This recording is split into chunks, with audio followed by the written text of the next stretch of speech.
On January 2nd, 1956, a Great Falls couple went on a date, but as the sky darkened and the air grew colder, they never returned home. 16-year-old Patricia Kalitzke and 18-year-old Lloyd Duane Bogle. Patricia, a junior in high school, had only met Duane a month earlier at her cousin's wedding, but they seemed to be in love and spend a lot of time together.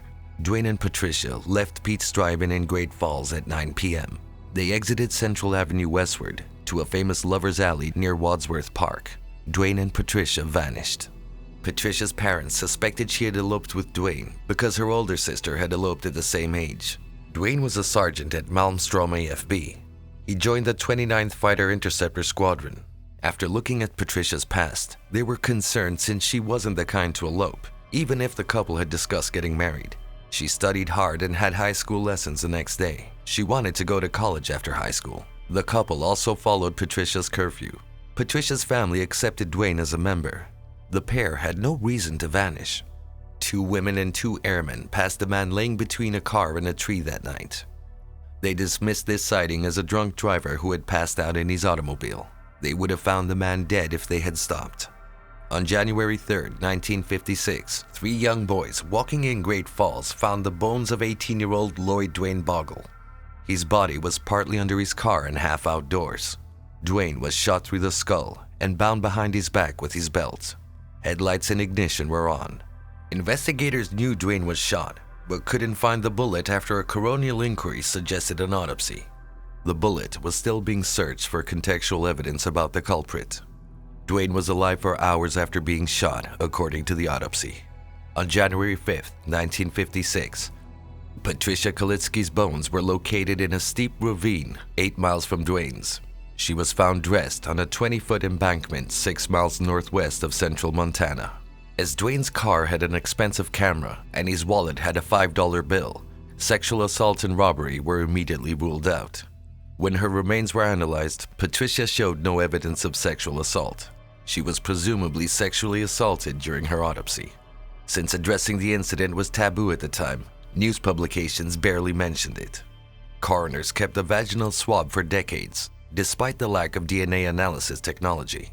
They recovered many blunt force trauma wounds, suggesting Patricia and the killer fought.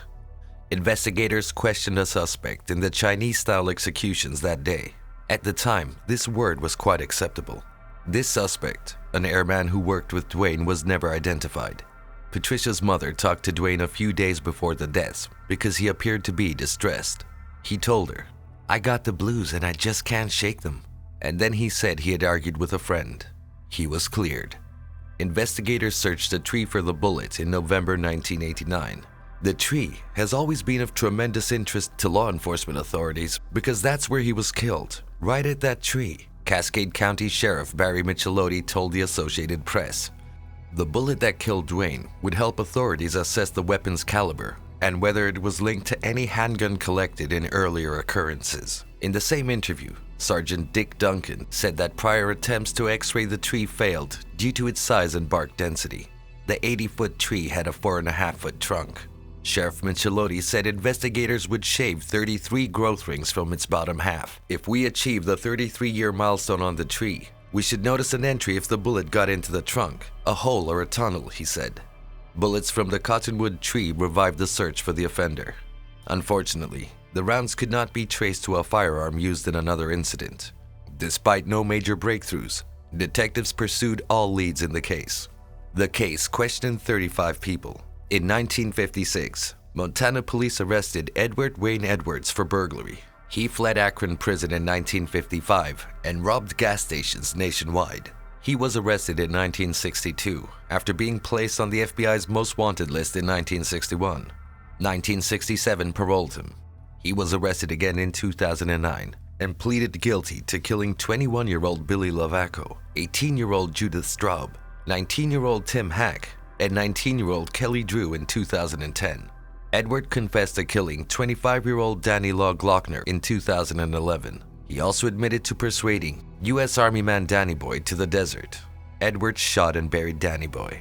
He was condemned to death in March 2011 for Danny Boy's murder. However, he died in prison 1 month later from natural causes. Edwards was known to kill couples in lovers' lanes like Patricia and Duane. Sweetheart murders were his crimes. James Joseph Whitey Bulger, a local gangster, was another murder suspect. 1951 saw Bulger arrested for sexual assault. He was in the neighborhood when the killings occurred, but no evidence implicated him. The individual who killed Patricia and Duane went unsolved after years of no leads. Sergeant John Cadner, CCO Detective Chief, was given this case in 2012. Sergeant Cadner indicated in a presentation that Detective Phil Manson, who was investigating the case at the time, transmitted DNA from the vaginal swab to the state crime lab in 2001. The DNA was not Duane's and entered CODIS. No matches, since Sergeant Cadner and Boat Technologies recreated the DNA sample after taking the case. They recreated the sample in 2019. They compared it to CODIS samples and public DNA uploaded to open source DNA databases this time.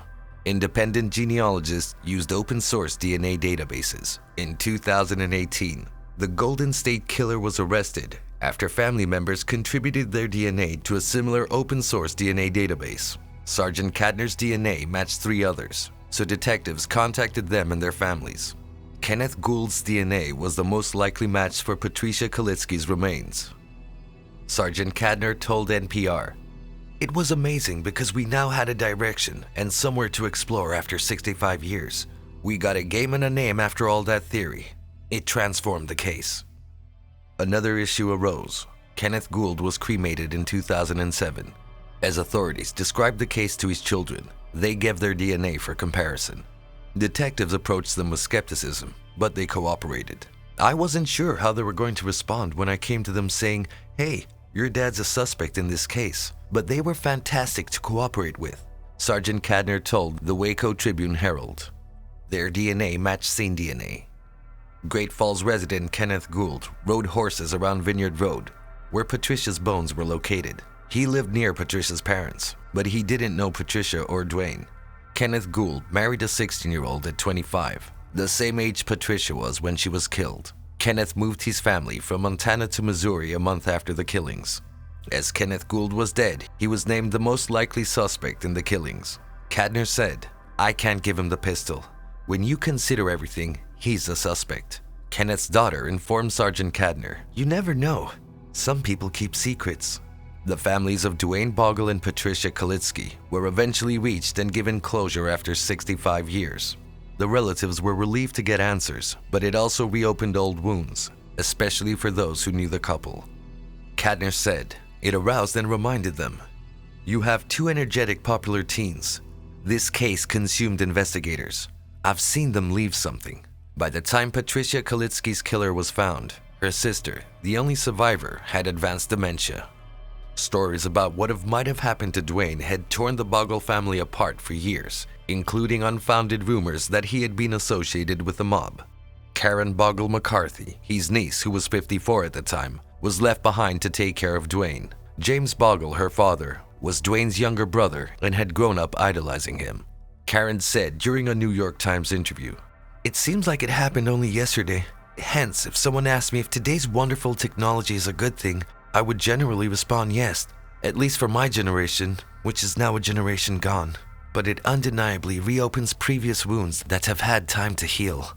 Edgar Wilson, who lived in Missouri next door to Kenneth Gould for 10 years, said in an interview with KRTV, "I find this information about Ken to be unreal. Simply said, I don't believe it. He spoke softly and seemed laid back. He wasn't a drinker. Cain wasn't raised by him. He never used foul language throughout my lifetime. Simply a very good man."